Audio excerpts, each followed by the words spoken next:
So welcome, history enthusiasts, mystery seekers and lovers of the magical. Today we are exploring one of Shropshire's most poignant historical sites, the Battlefield Church in Shrewsbury, where history, mystery and the echoes of battle converge.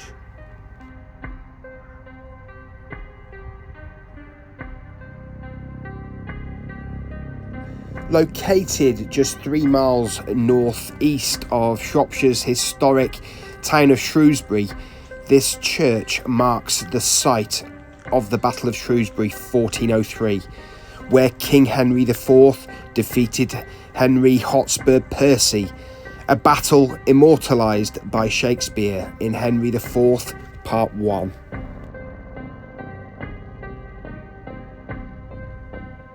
So welcome back to Third Rate Content.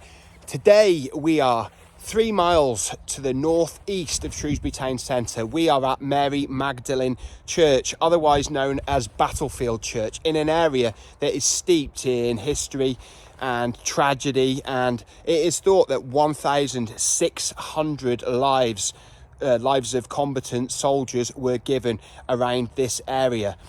We're going to find out all about this beautiful church. We're going to visit inside it and see if we can find any of the history, mystery, folklore, legend and magic of this place. So buckle up and I'll see you out here. And we pass from the secular to the spiritual, transitioning using the Lich Gate, that thin space. Battlefield Church is unusual among medieval churches because it can be precisely dated. The body of the church being built in 1406 to 1408. The Battle of Shrewsbury was fought on the 21st of July 1403 between the rebel forces of Henry Percy, Harry Hotspur, in alliance with the Welsh leader Owen Glendower and those of King Henry IV. It ended with the defeat of the rebels and the death of Hotspur himself.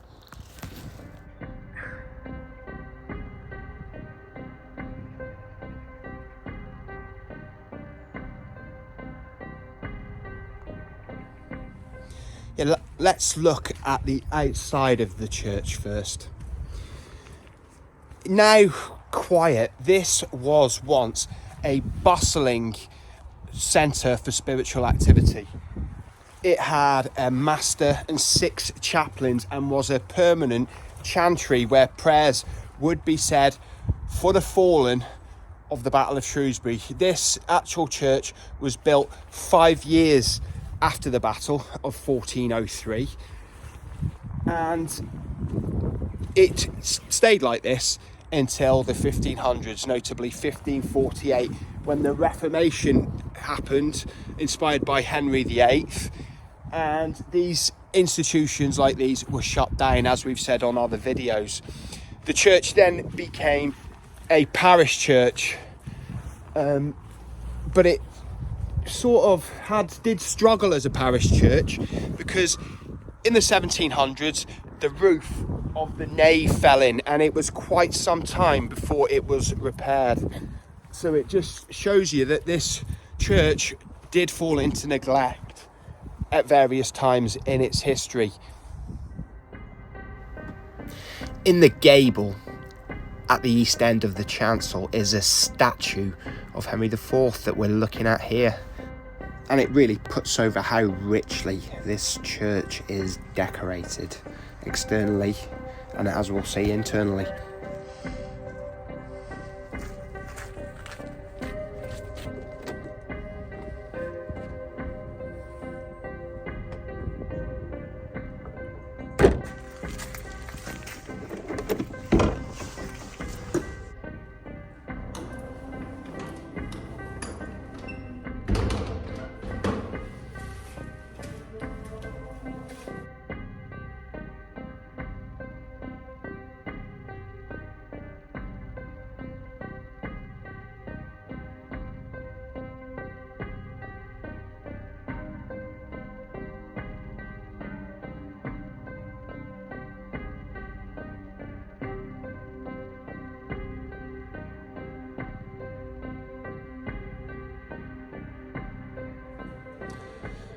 As you step inside with me, you'll notice the absolutely spacious interior here. It's really grand. The Church of Mary Magdalene, Battlefield Church, was deconsecrated and taken over by the Church's Conservation Trust in 1982.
There's something that's interesting about this church.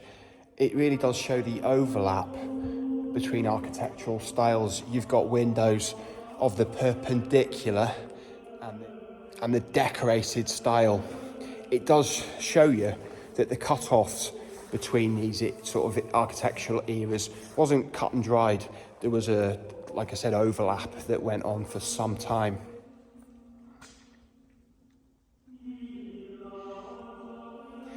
The Victorian restoration left us with the fine hammer beam roof. You can see it over me. Looks great. It also left us with this fine screen that you can see behind me that separates the chancel from the nave. Of course, the church also hosts this fine 15th century Pieta. It is quite high up, a little bit too high for my liking. You can't quite make out the detail unless you've got a magnifying glass or binoculars, but it does look brilliant and it is really historical. I suppose it was sighted high just to keep hands away from touching it.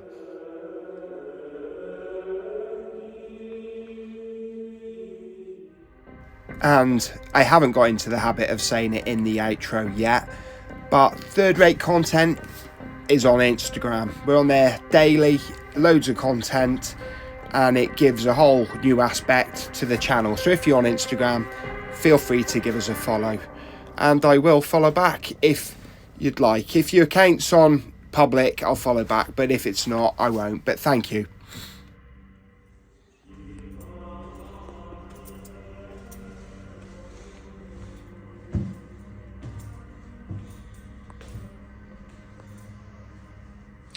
Now we're in the vestry. We have some medieval glass here.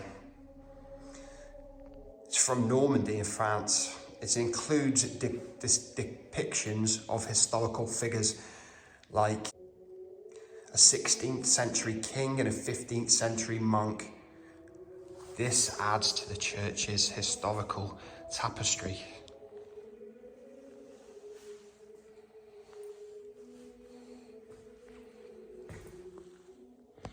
Here is the lady.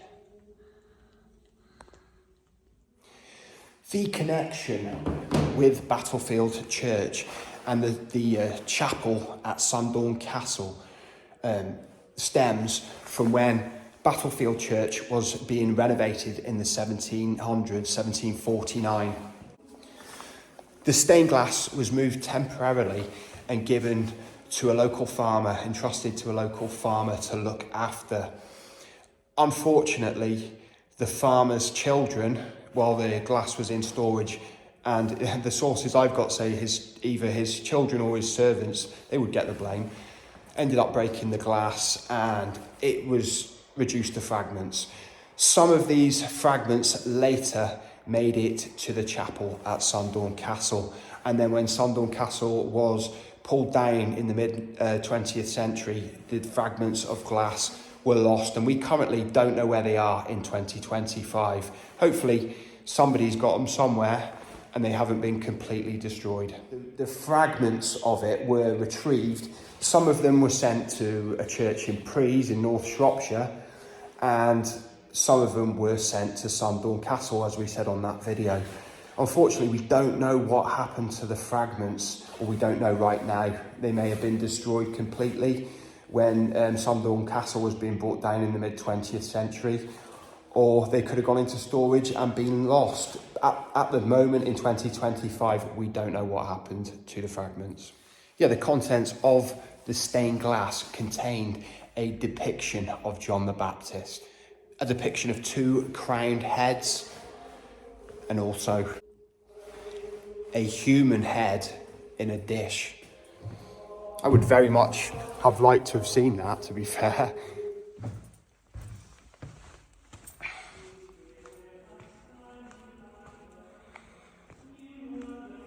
But this does indicate that this stained glass had extreme historical import, hence why it was installed at Sundorne Castle, in the idea that it would keep it safe and sound. Unfortunately, that didn't happen. These are the coat of arms of everybody, all the knights who fought on the side of Harry Hotspur. And conversely, here is the king's line-up.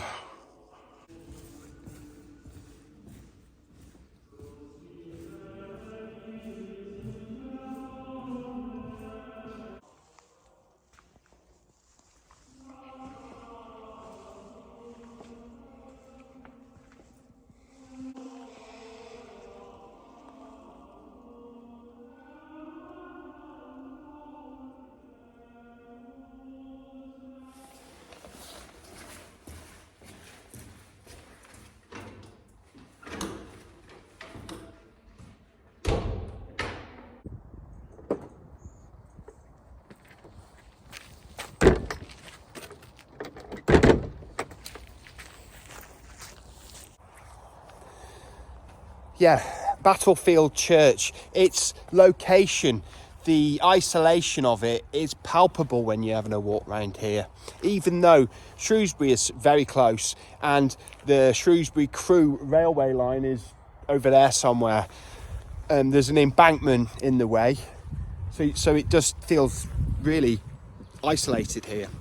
But Shrewsbury is encroaching in that direction and the town is getting nearer every year. Hopefully it doesn't get this far in any time soon.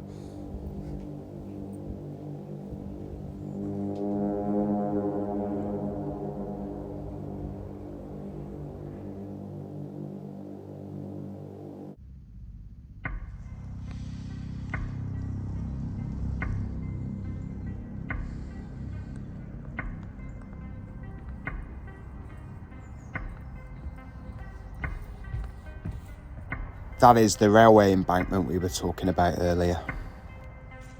And just to think, these fields that have hardly changed in the hundreds of years that have passed since the Battle of Shrewsbury were the scenes of blood, gore, and ripples that went out through time, changing history.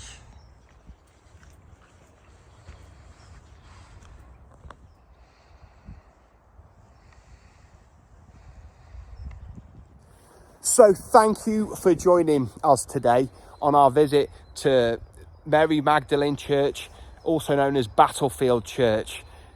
It's a site that the events here, like I say, echo through history, and whether Battlefield Church is built over the site of a war grave or it isn't. The battle happened right around here, in the fields around here, and the blood in the fields was real, and the events that changed history undoubtedly happened in this vicinity, and the church was built as a memorial to the lives that were lost.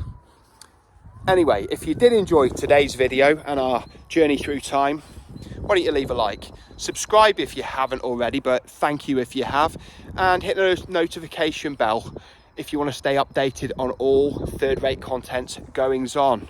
So if I don't see you soon, I'll see you 3 times as soon.